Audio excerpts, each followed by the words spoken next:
Merhabalar arkadaşlar, kanalıma hoş geldiniz. Arkadaşlar, kırmızı başlıklı kızın sepetini ve çiçeklerini yapacağız. Yapımı oldukça kolay ve çok da zevkle gidiyor arkadaşlar. Malzemelerimizi göstereyim.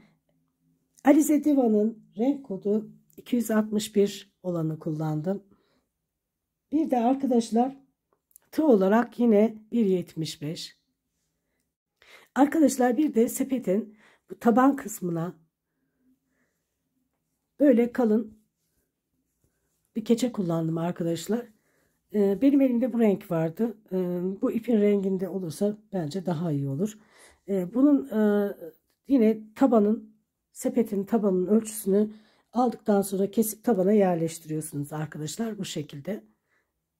Yani bunu çoğu arkadaşlarımız bilir.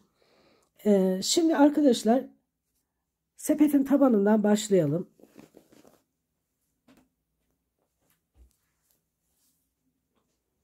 13 zincirle başlayalım.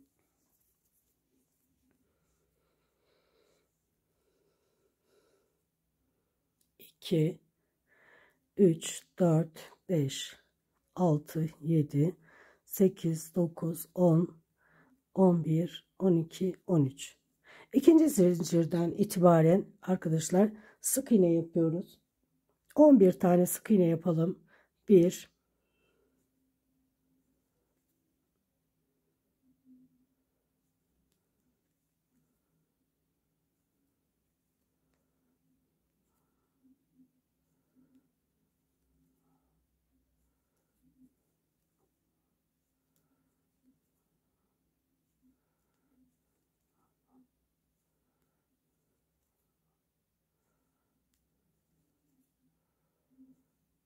11 tane sık iğne yaptım.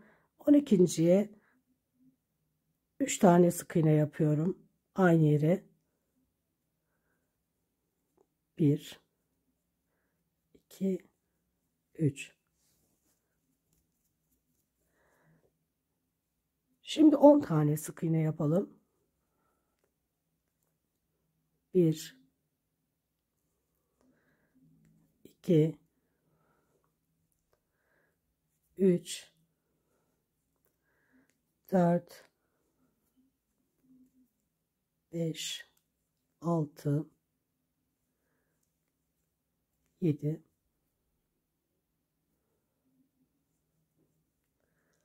8, 9,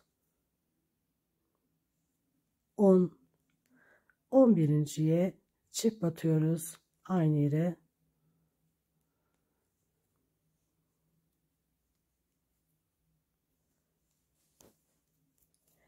Şimdi bir tane arttıralım.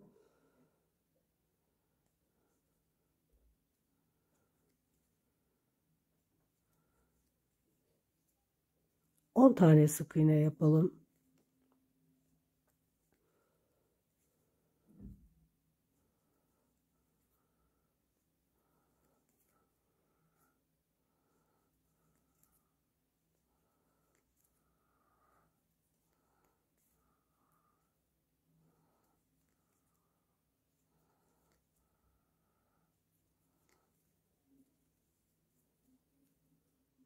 Bir tane arttıralım. Bir tane sık iğne örelim. Bir tane arttıralım.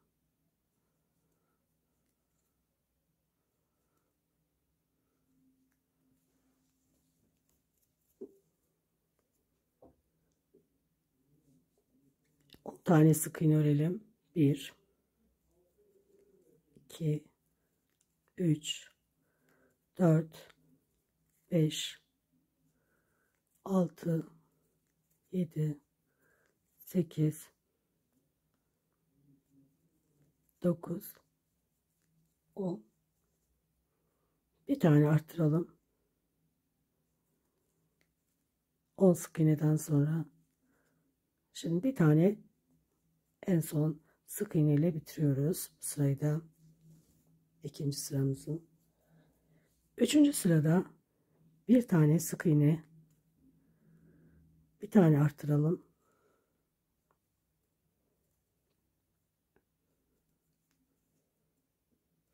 11 tane sık iğne örelim. 1 2 3 4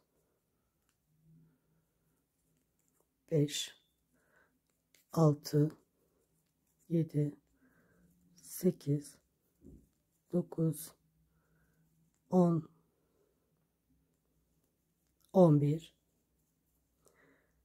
Bir tane artıralım. 11 sık iğne ördükten sonra 12.'ye çift batıyoruz. 2 tane sık iğne yapıyorum. Birincisi 2 sık iğne, bir tane arttırıyorum.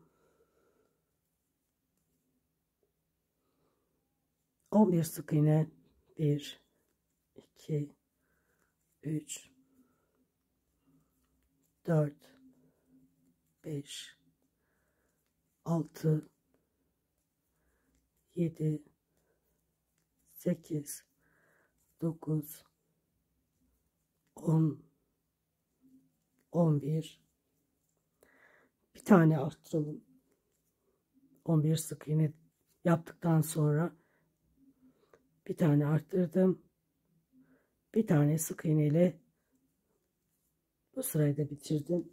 Yani 3. sırayı. 4. sıradayım. 2 tane sık iğne, 1 2, bir tane arttırıyoruz.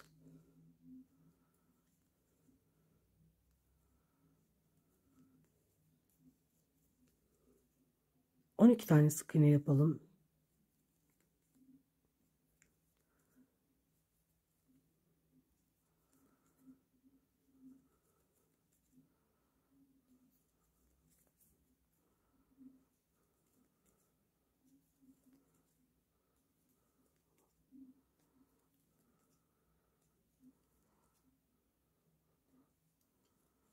On iki tane sık iğneden sonra bir tane arttıralım. Şimdi 3 tane sık iğne yapalım. 1 2 3. 3 sık iğneden sonra arttırıyorum. Bir tane.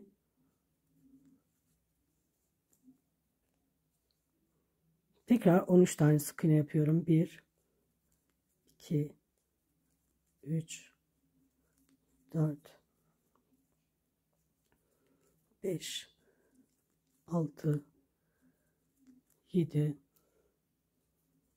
8 9 10 11 12. 12 sık iğneden sonra bir tane artırıyorum.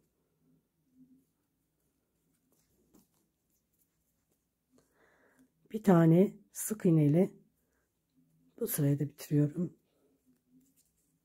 4. sırayı da bitirdim. Şimdi arkadaşlar, şimdi arttırma yapmadan bu sırayı örüyorum arkadaşlar. Bir tane ördüm şimdi. 2 3 4 5 6 7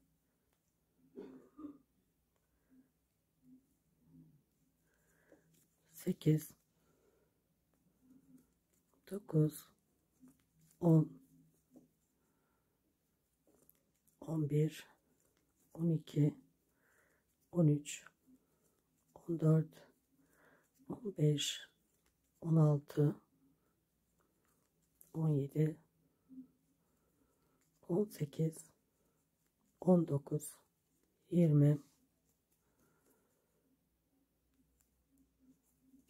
20 21 22 23 24 25 26 27 28 29 30 31 32 33 34 35 36, 37, 38, 39. Arkadaşlar 39 sık iğne ördükten sonra tabanı bitirdik. Şimdi artık bundan sonra modelimizi kuracağız. 2 tane zincir, arka lobdan trabzan yapıyorum.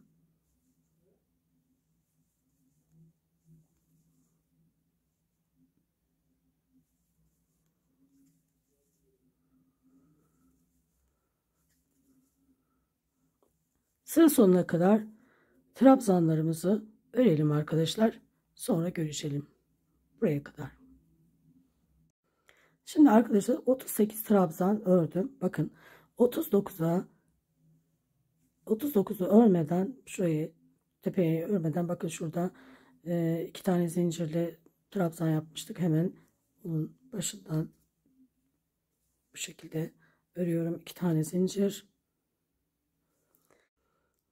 2 tane zincir. Şimdi arkadaşlar bu aradaki ördüğümüz trabzanların arasından bir tane trabzan yaptım. Şimdi hemen yanındaki boşluğa batıyorum. Sonra bir tane trabzan örüyorum. Yanındaki boşluğa batıyorum. Yine aynı. Bakın boşluğa battığım yerdeki trabzan değil. Burası değil. Buradaki trabzan. Bir sonraki trabzanın yani. Bu şekilde modeli kuralım.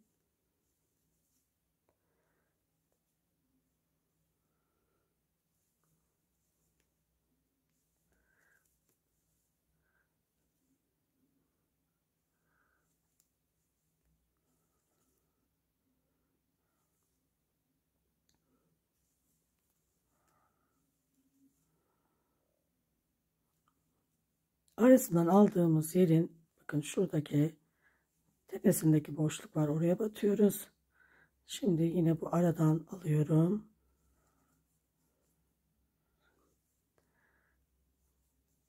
Buradaki boşluğa batıyorum. Burayı çok yavaş bir şekilde göstereyim daha iyi anlaşılması için.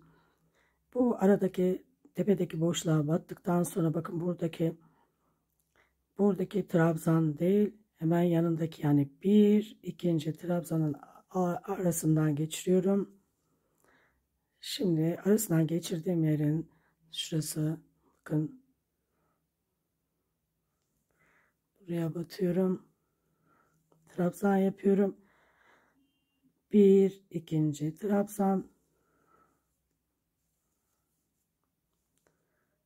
Yine buradaki tepedeki boşluğa batıyorum. Yine ikinci trabzan, model kuruyoruz. Modeli kurduktan sonra çok daha rahat öreceğiz. Zaten model kendini gösterecek. 1 2. Şimdi araya 1 2, bakın burası değil, burası. Şimdi buradaki boşluğa, tepedeki boşluğa 1 2,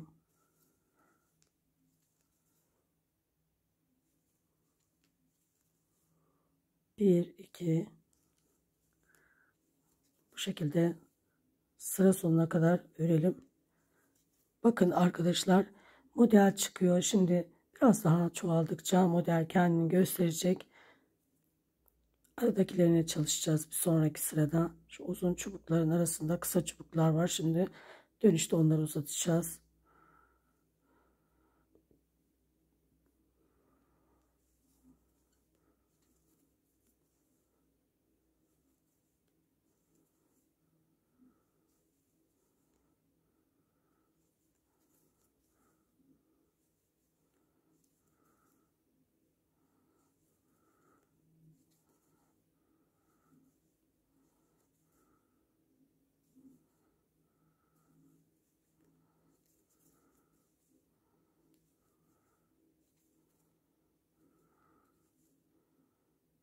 Şimdi karşısıyla birleştirelim. 2 tane trabzan, pardon 2 zincir. Şimdi dibine bir tane trabzan yaptım. Şimdi model kendini gösterdi arkadaşlar. Nasıl yapılacağını görebiliyoruz. Şimdi kısa çubukları uzatacağız. Şöyle arasından yine hemen yanındaki tepedeki boşluğa batıyoruz. Bakın kısa çubuklar arada kaldı. Bakın şunlar uzun, aradaki kısa. Onları uzatıyoruz.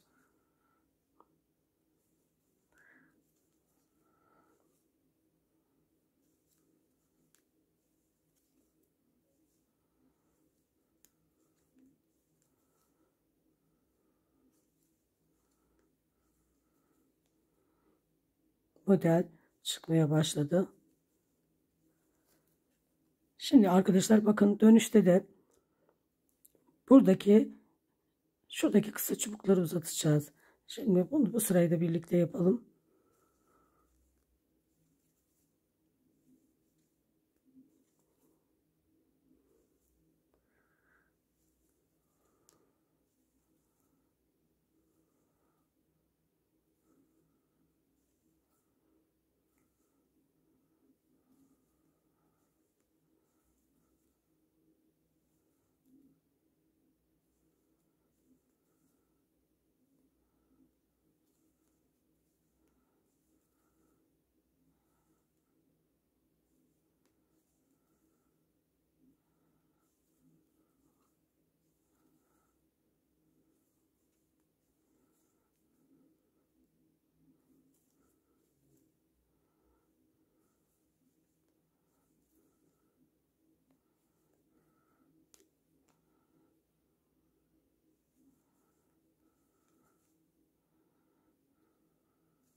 Bu değerli arkadaşlar çoğaldıkça kendine gösteriyor. Daha net bir şekilde ortaya çıkıyor. Bir sıra daha yaparsak tam modelimiz netleşmiş olacak.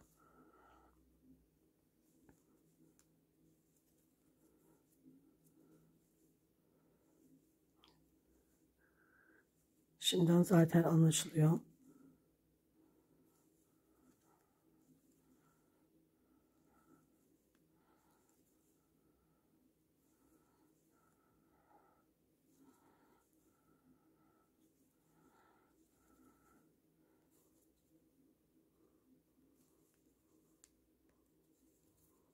Karşısıyla birleştiriyoruz.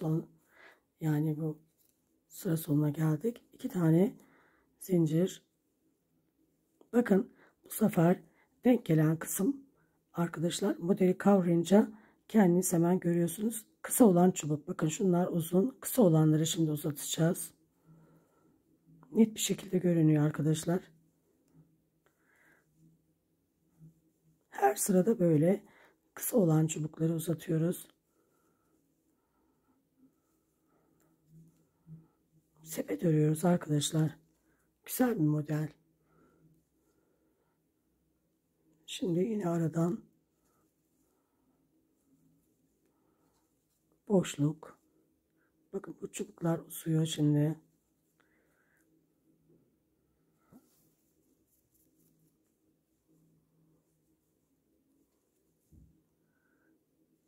Beş sıra yeterli oluyor arkadaşlar.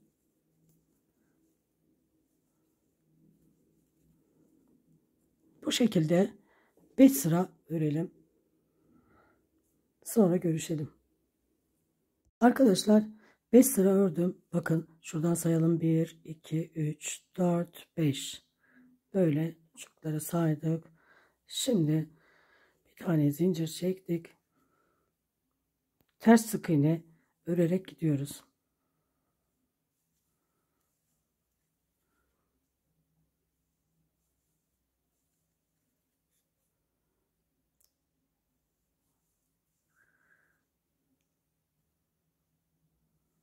Bu yöntemi çoğunuz biliyorsunuzdur. Her ilmeğe tersten sık iğne yaparak devam ediyoruz. Sıra sonuna kadar.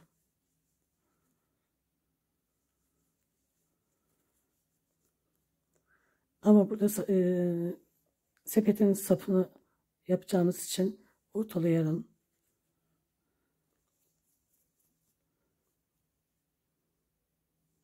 Biraz ördükten sonra şu karşıya kadar gelip ortalayacağız arkadaşlar.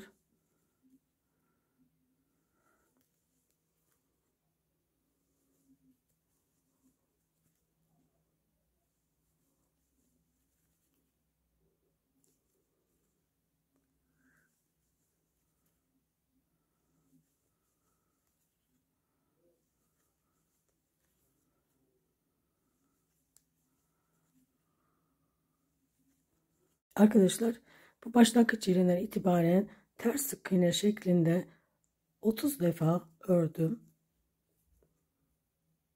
30'uncuda şimdi bakın şöyle bir tane uzun bir ip kestim arkadaşlar.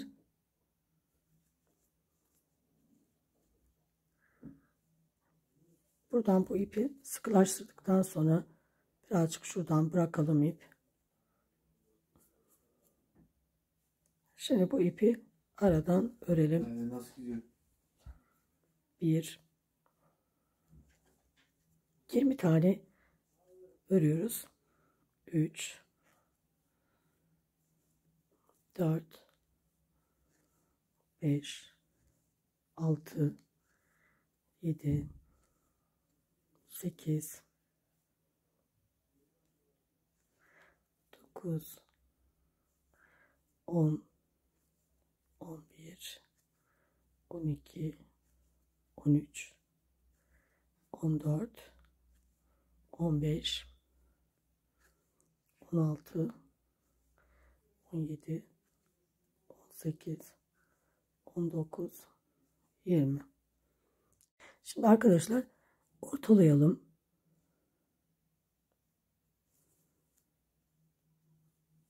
Şu şekilde karşısıyla birleştirelim. Şimdi buradan ters sık iğne örerek devam edeceğiz yine. Şimdi ters sık iğne yaparak devam ediyoruz.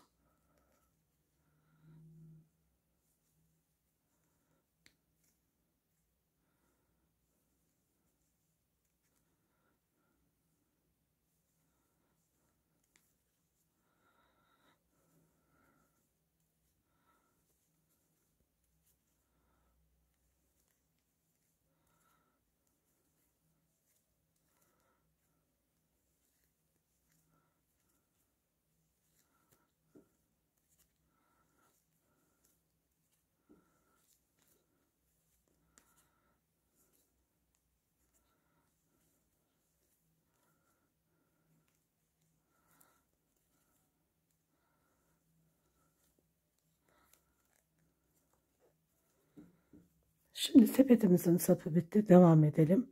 Buradan yine sık iğnelerimize ters sık iğneye yaparak örelim arkadaşlar.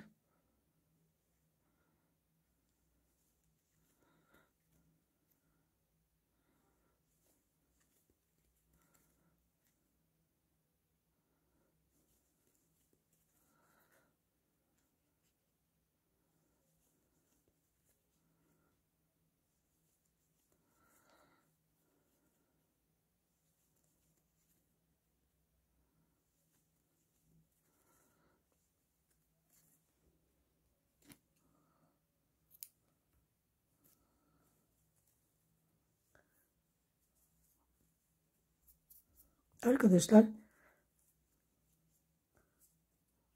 sepetimiz bitti görüldüğü gibi. Şimdi bu taban kısmını da bahsettiğim gibi arkadaşlar keçe koyuyoruz. Arkadaşlar şimdi bu keçeyi de tabana göre ayarladıktan sonra bunun içine yerleştirelim.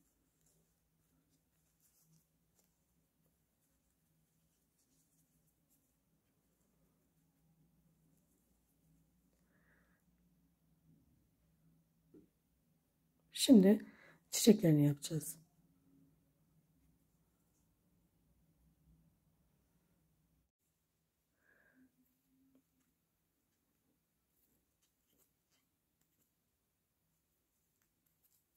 Başlangıçta 6 tane zincir. Şimdi 4 tane, pardon 5 tane. 5 tane zincirle sihirli halkanın içerisini dolduruyoruz. 5 kez yapıyoruz. 1, 2,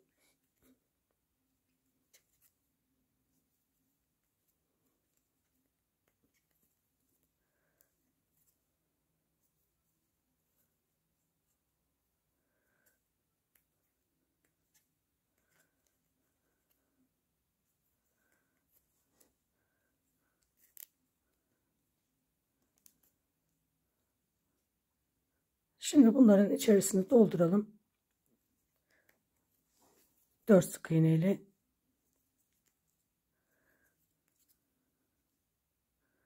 ilmeği kaydırıyoruz.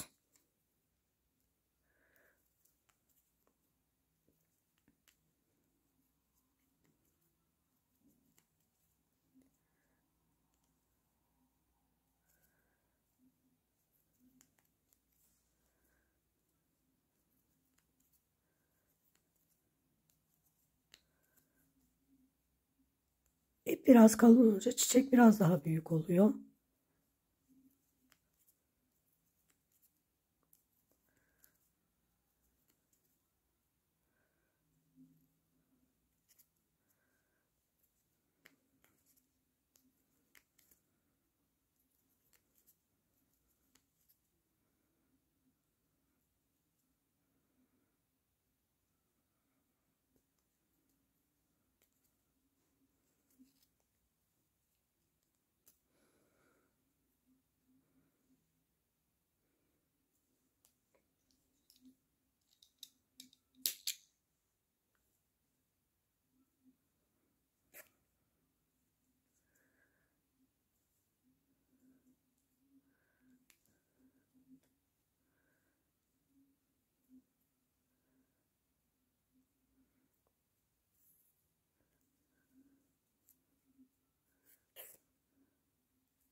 Görüldüğü gibi arkadaşlar, bakın çiçeğimiz gayet güzel oldu.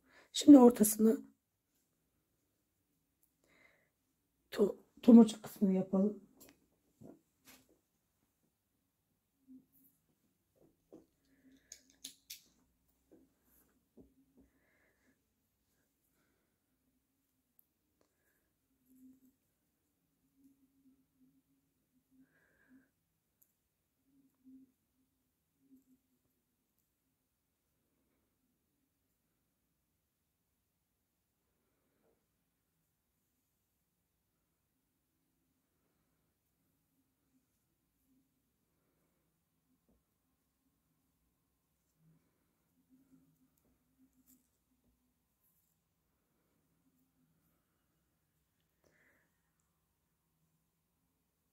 Bu ipi bir aralardan geçirerek tomurcuk kısmını oluşturuyoruz.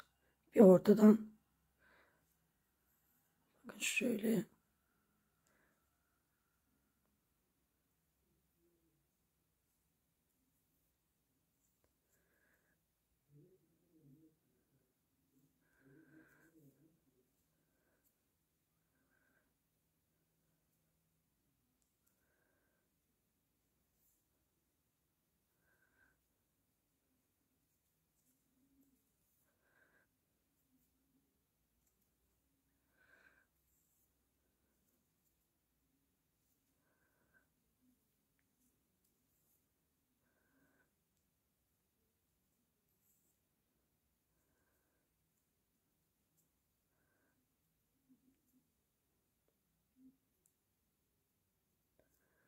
Bu kadar arkadaşlar. Sonra şu ipleri biraz ortaya küçültelim. Böyle çiçeklerimizi yapınca bakın, beyaz krem olan daha ince ipti.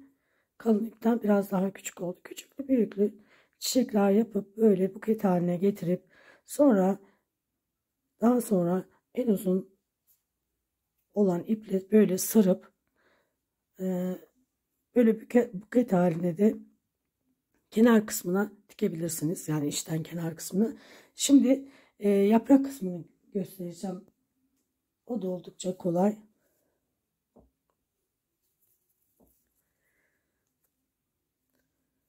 Birazcık bu ip kalın olduğu için azıcık esnetebilirim. 11 tane zincir çekiyorum.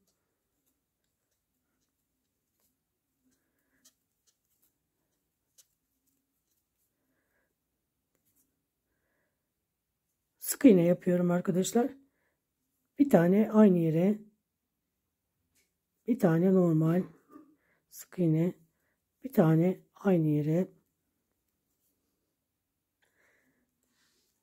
bir tane sık iğne, bir arttırma, bir sık iğne şeklinde bu yapraklarını yapacağız. Şimdi bu kendiliğinden zaten bu da bildiğiniz bir şey. Bu da yaprak havası veriyor.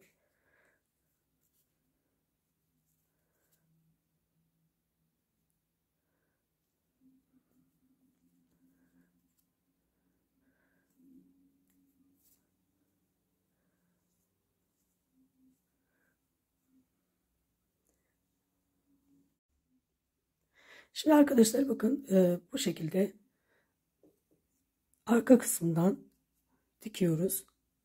Bunu da artık kesebiliriz. Kısaltabiliriz yani.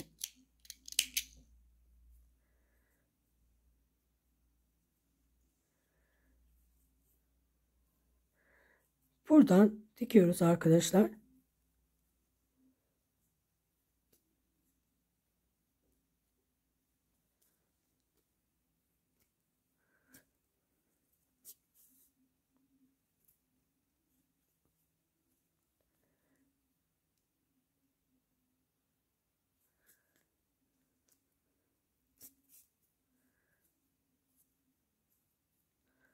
Sonra sıkılaştıralım.